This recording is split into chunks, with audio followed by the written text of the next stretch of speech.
I'm back and I have another example of, or a really good example of a beetle eating the ranunculus. You can see the beetle. Whoops. There he is. And when I brought him in, there's an aphid as well.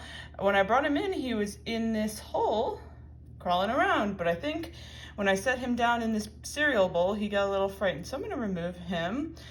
And you can see he has curled up because when they're disturbed, they do that. I'm gonna get the aphid off.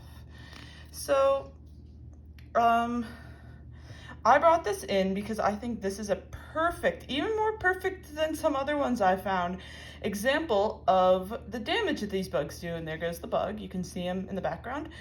And so what I'm gonna do is I'm going to just gently peel this apart. You can see there's another aphid in there. The aphids love everything we grow, which is great. So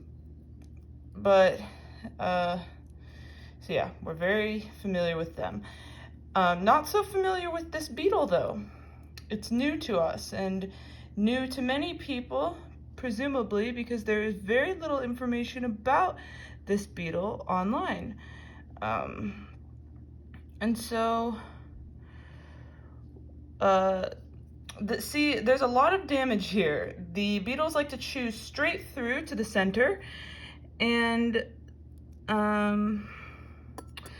so that chews through all the petals since they overlap each other. And I think I've said that before, but just in case you hadn't seen the other clip I made of opening a flower that was a lot like this.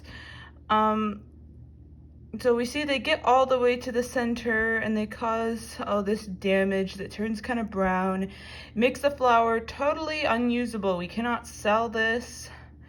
It's not very nice to enjoy even in our own home, which we often do with the ones that we can't sell. So we don't like these beetles. And so I'm just removing the outer petals. You saw them as I was opening it up. I'm removing them so that I can get a better look at the center, because sometimes you get lucky and there's a little baby bug, a little nymph in here. It's kind of hard to tell. Let me see. The thing that's a little difficult to see is when you do find one, which I don't see one, the beetle might have been the baby in this one. That crawled back out. So yeah, unfortunately there's not a nymph in this one, I think. But sorry, I keep moving it so it's a little hard to see. But a lot of times earlier in the season, it's late May right now, earlier in the season you will find a lot of these guys, and when you find such severe damage, there will often be something that looks a lot like ladybug nymphs. They're kind of long, kind of pointy on the back of them. They kind of have little bumpies on their back, and they have little legs, and they're kind of squirmy, just like a little caterpillar almost, but they're very small, just like ladybugs, except they don't have as many orange spots as ladybug nymphs do.